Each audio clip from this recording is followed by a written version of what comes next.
They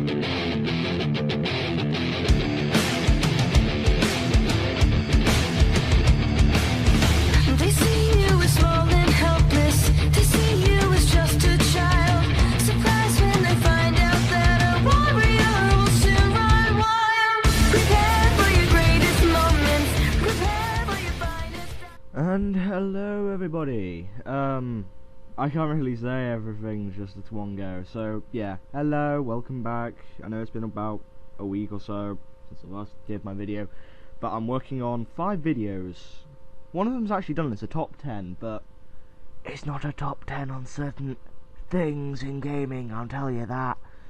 I'm also doing 2 things. One, I looked at an episode of Oddworld Abe's Odyssey New and Tasty, the remake of the original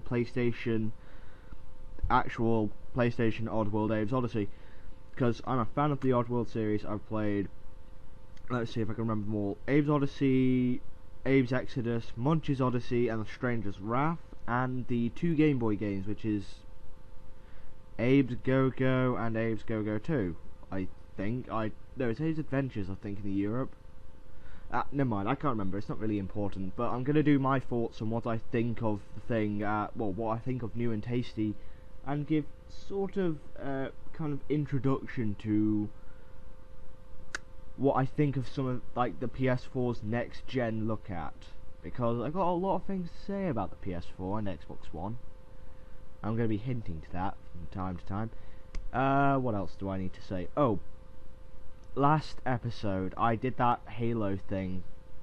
I am very sorry. I just wanted to try something different, but thanks for the feedback. I will not do it again ever. I'll just do like I did with the kitten jokes. I'll just like place them in multiple areas, but yeah, I will not do it again. I'm very sorry, so it will not happen again.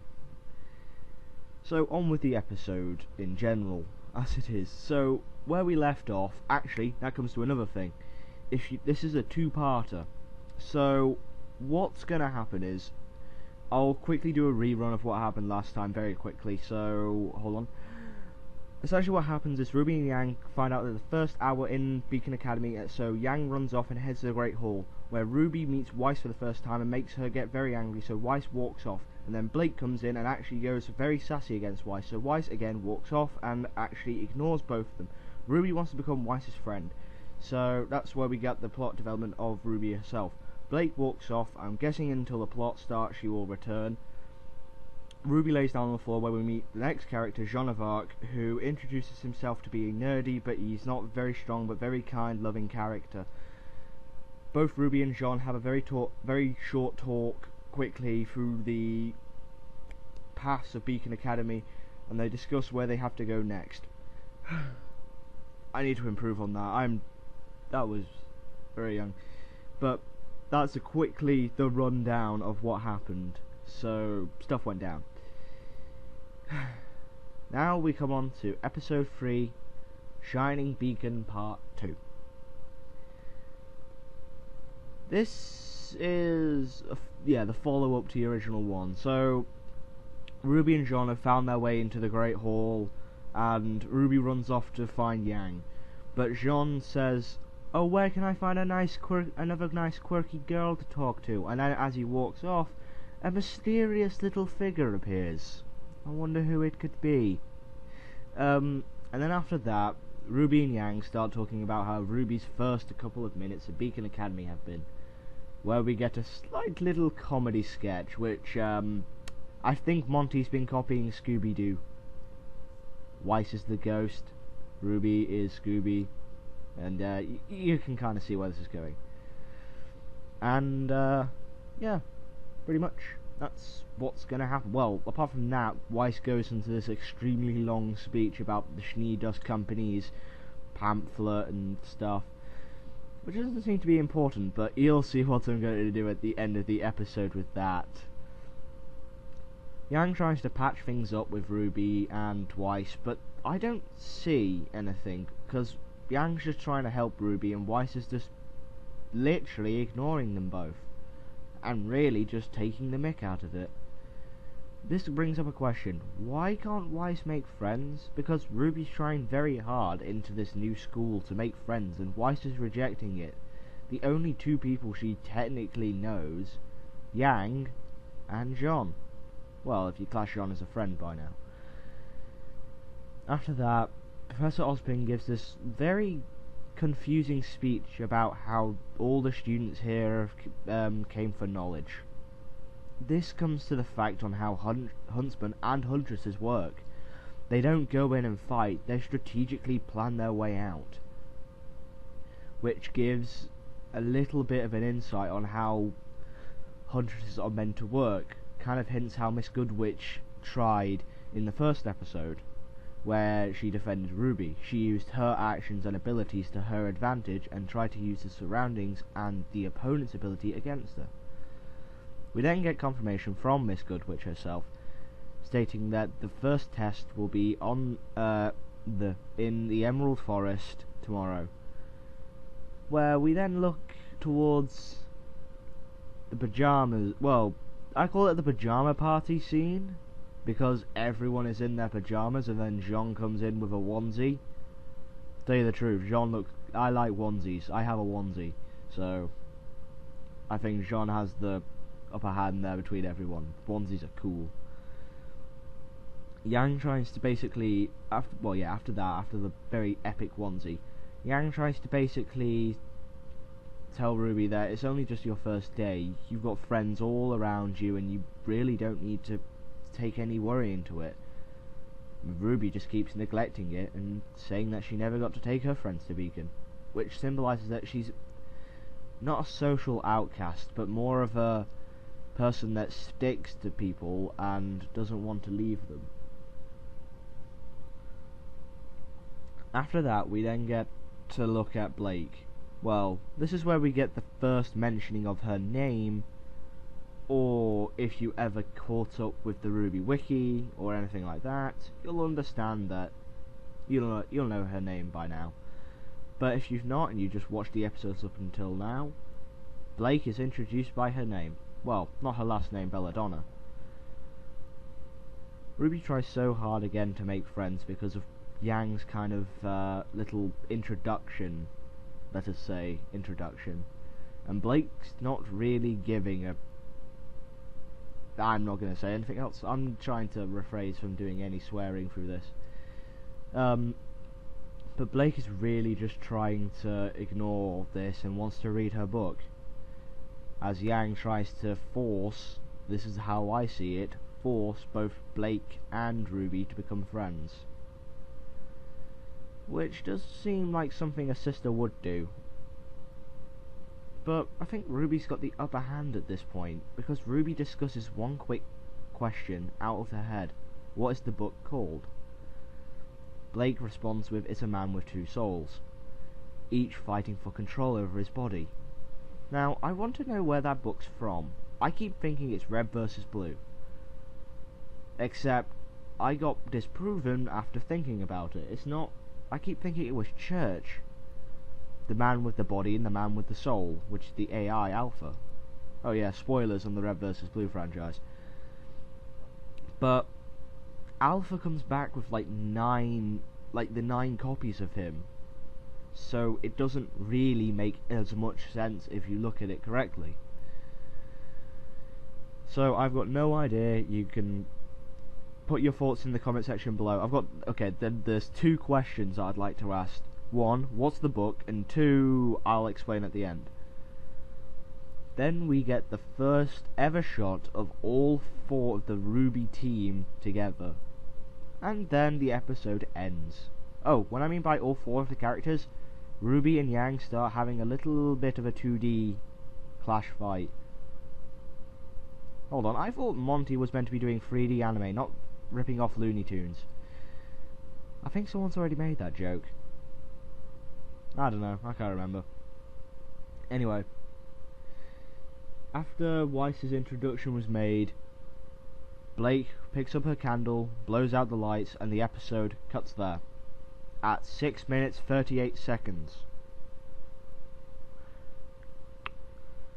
Now, I said to think about the episodes. I said like multiple times I will touch on this briefly, but think about this now.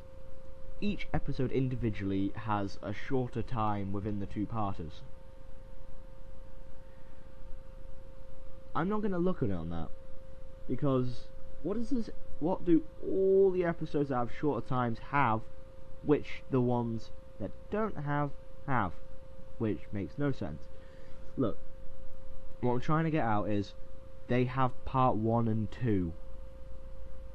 And for starters, I don't see the problem in the time limit. I don't know, I'm just going to split out a theory here. I think it's because of the rendering. Episode 1 was done for the promotion. It was the pilot episode, so obviously it had to be rendered and it was going to have to be fully done.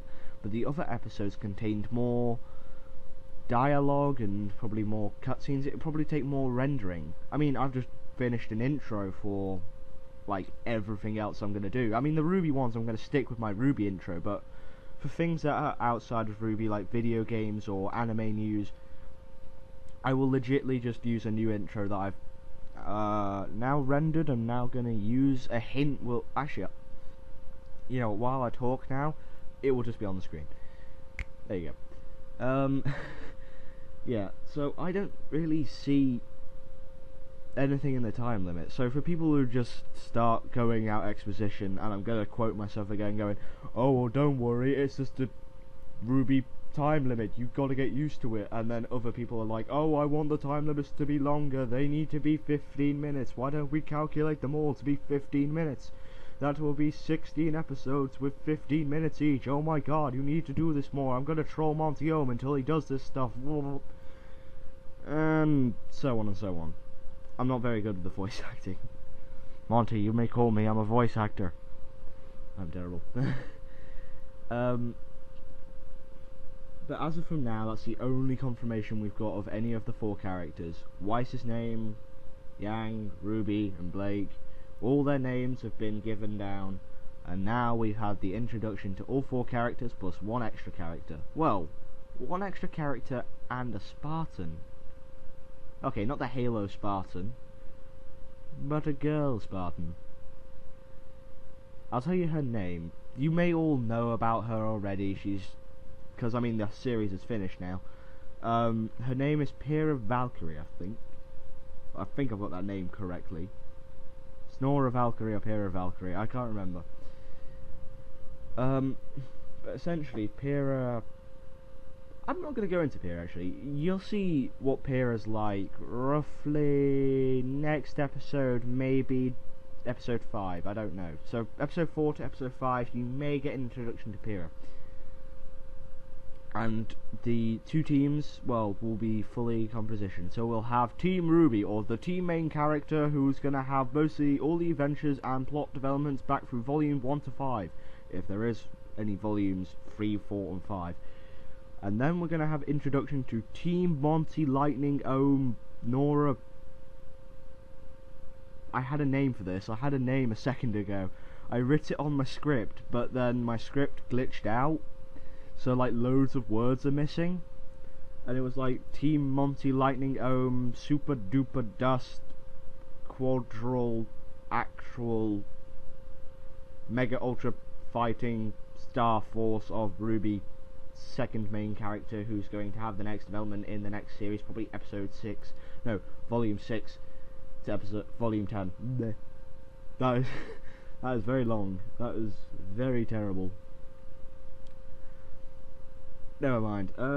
So, on to this. So, on to my quick community question, because I want to get this episode done. 1. Since I said, what book do you think Blake was reading in the middle of the episode? And 2. I have asked about the weapons, I have asked about the characters, I've asked about their personality. Specifically, all 3 of them, 2 of them is in one question. But what would the team be called? What would their names be? What would their team be called? Since you have like RWBY, Weiss, Blake and Yang, RWBY, and Juniper, Jean, Nora, Pyrrha and Ren, what would yours be?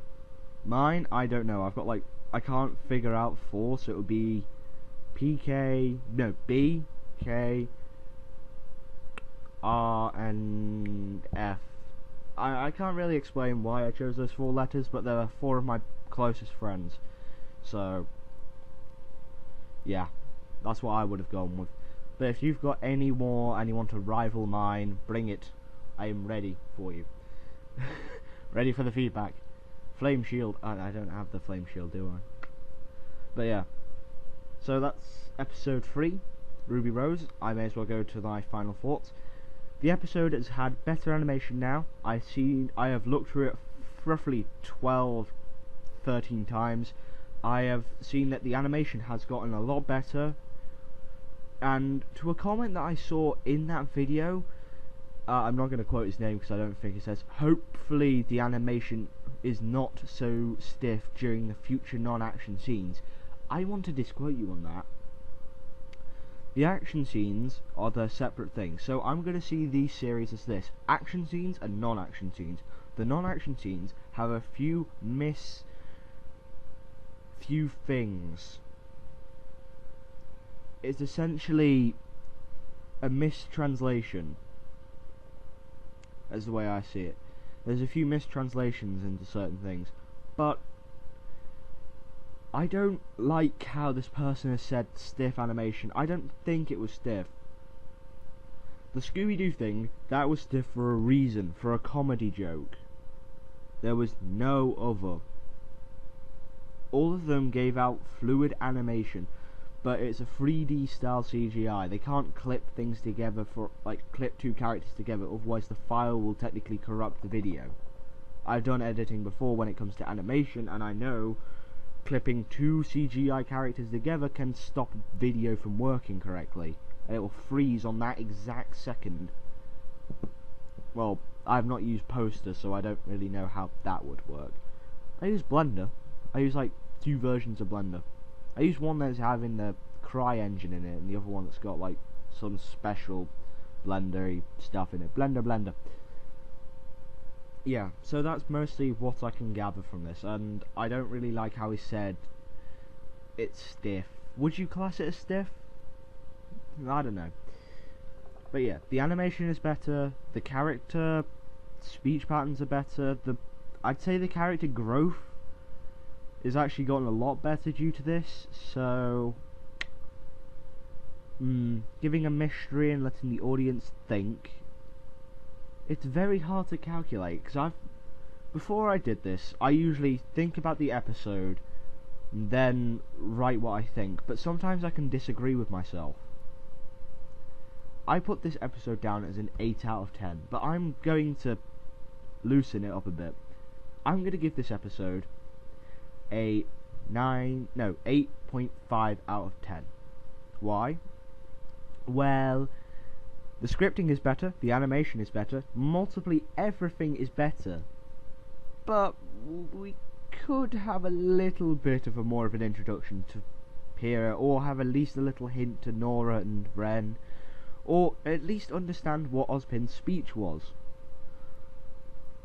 So a little bit of plot convenience, if you will, but the episode is good more or less.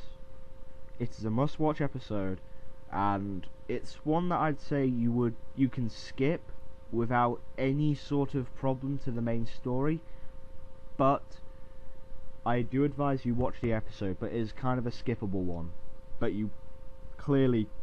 trust me, just watch the episode, it is good. So, thank you very much for listening to me, and it was thanks for the feedback. Remember to put your questions in the comment section below.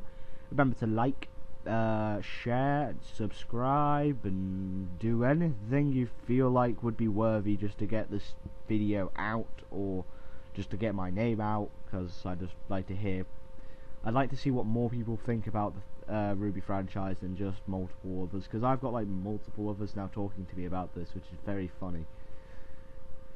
I have not done this before. Yeah, so thank you for listening to me, and I hope you all have a pleasant day. Thank you for listening to me again. Blah blah blah blah blah. I've said that about a 4th time now. Peace. And see yous.